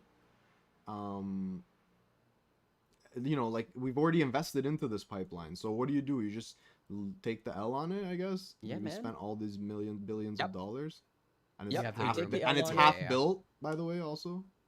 What message do you think the global south hears when they see the global north wringing its hands about what to do to sustain its standard of living? Right. Like, what do you mean? Makes sense. Like the global south is watching the global north him and haw on climate change, and we're the ones with all the power, or at least quite a bit of the institutional economic power, and we want to maintain our standard of living that the global south generally doesn't even have. They want to industrialize. They want to get to where we're at, and we're saying, yeah, but that might, we might not need to change. So you're saying we should buy from them? No, I'm saying there's a deepening moral gulf. And this moral gulf is way more dangerous than we really have accounted for in our economic systems. That's why people are putting their bodies onto pipelines and stopping it and forcing us to spend, trillions of dollars. And as that moral gulf widens, society starts to collapse. What is sorry, just to clarify. Okay? Moral gulf seems like a very vague term. Can you explain what you mean? Yeah, I absolutely should. That you're right to push back on that. So that view of the citizen in the global south looking at the global north and saying, we want to industrialize and get to parity, get to some sense of equal like cost of living or whatever. But we're generally running up into headwinds from the global north who are taking this position of, well, no, we don't want to change very much. We like how it is. That gulf between those two positions, that's a moral gulf, I would say. It's like a lot of people are developing a sentiment. I think that it's more for manufacturing, but it works for everything because the capital valorization, but the legislature just encourages it. Yeah, automation is definitely not going to go away. We're already starting to see it in the grocery stores, and that's only going to keep picking up. But the real question is, like, we're just watching record profits. Like, corporations aren't really creating new jobs as much as they are expected to. Do you think that in general the divide between the let's say developing countries and the Western developed countries, do you think that the gap between these two countries in terms of like the average experience of the people who live there, do you think that it has increased or decreased in the past, let's say, I don't know, 30 years? From what I remember, it's a bit mixed. The poorest of the poor are doing better. The richest of the rich are doing better. And then like everybody else, it's kind of a wash. We had a clear example might be like India, where you got a lot of people still living like with very little infrastructure, not a lot of access to hospitals or Yo, schools thanks, or Sunday whatever. Roast. First time chatter, man's complimenting the beard. Thank you. Oh, hell yeah. Sorry, go ahead. Please. So my take is in general, like I think technology is one of the driving factors of what can I say? Standard of life. Like having internet, having technology is one of like the big driving factors of what it means to have like a I guess satisfactory life. And for that reason, I think that like technology has become more accessible for even the people who are in the global south, and that has given them access, like internet access and so on and so forth, has made it such that like while their wages may still be low, and they undoubtedly are, that they, like that parity between the average person in America and the average person in, let's say, I don't know, Mexico is probably less now than it was 40, 50 years ago. We need collaboration between AI and workers. We see substitution right now in the industry, which is bad for productivity. Right, I see what you're saying. Like, there should be some sort of like syncretism going on, some sort of combination of the two, but instead it's just like get rid of labor, substitute with AI, but that's not going to work in the long run either. You're just going to run into different problems. I just think that like India and China, for instance, want to industrialize, and the West won't be able to say to them, you can't run coal because coal bad, it's causing a big problem for everybody, even China, because China's going to be like, yeah, but y'all industrialized off coal. Yeah, why can't we? For sure, yeah. But what are you gonna do? What can you say about that? Well, if Canada is like a moral leader in this arena and we're developing new technology, like this is our opportunity. Yeah, I'm for developing new technologies. If you can find a way to meet the energy supply with just electric. Well, there's the rub. Yeah, or nuclear, like of course. But the thing is, it's just not possible yet. I've looked into this, right? You still, it's not. Yeah, nowhere near. Yeah, it's a big problem. Well, that's the rub, right? Like, but we're not talking about it as a big problem, I guess is my point. Like at the very least, our policy discussion should be matching the moment. And right now, it's a whole lot of sitting on our hands. Is Canada going to try to take some selfless action here? We're supposed to be this nation of, well, I mean, we used to be a nation of peacekeepers. We lost that title quite a while ago. But that's a separate topic. Is Canada going to be a moral leader here and take a bit of pain to try to encourage non-oil and gas energy development? Like, where's our massive wind farms in the prairies?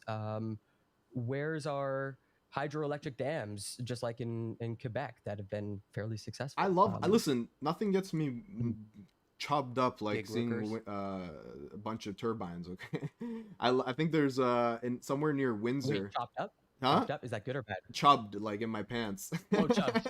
Yeah. I saw near Windsor, they have like I don't know, it's like a 10 or 20 kilometer stretch on the highway that has literally hundreds and hundreds of maybe if this fucker killed me, maybe like thousands of wind turbines. I love that shit.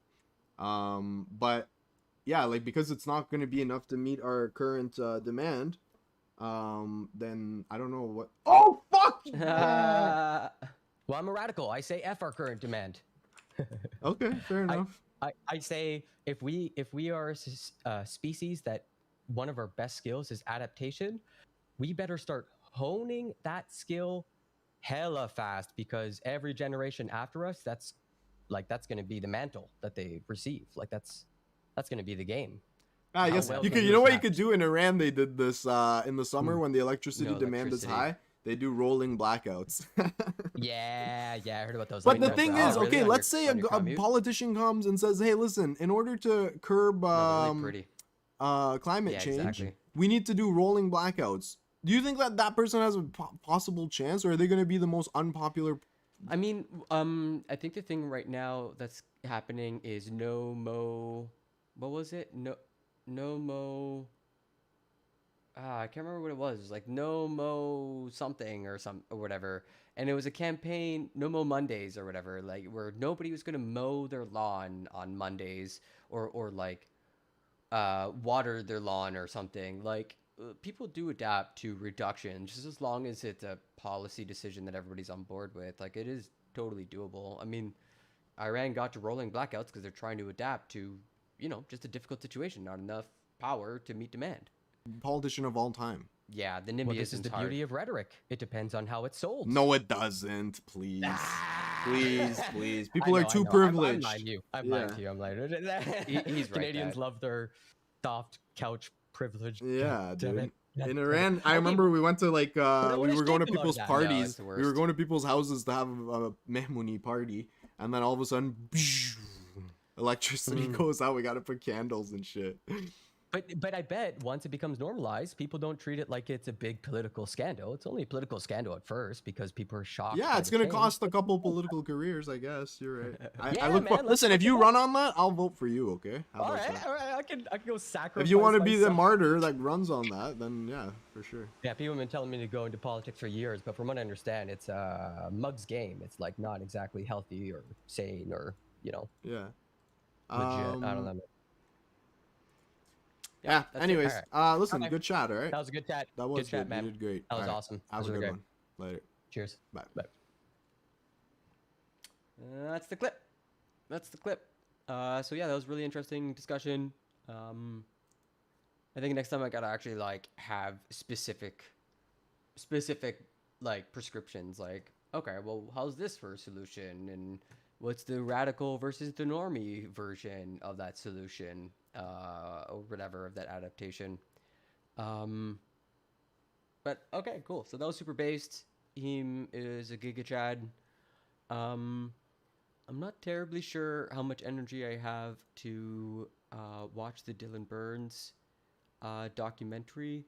I'd rather like either play music or sign off. I think I might try playing a bit of guitar and piano, maybe. That could be nice. Maybe switch up the stream a bit. So if you're watching on YouTube, come on over to Twitch, where it's more chill when it comes to music, and I don't have to worry so much about DMCA. So yeah, come on over to twitch.tv/BeWeird. I think I'm gonna take a little break, and then we'll get some music going. I'm just gonna do a bit of setup, and then yeah, play some guitar, play some music. That should be nice. Let's see here. Yeah, how you feeling? Chat? I think maybe I'll take a quick little break, and then maybe just get set up, get some water, and come back in a few minutes and do some music. All right, I'll be right back.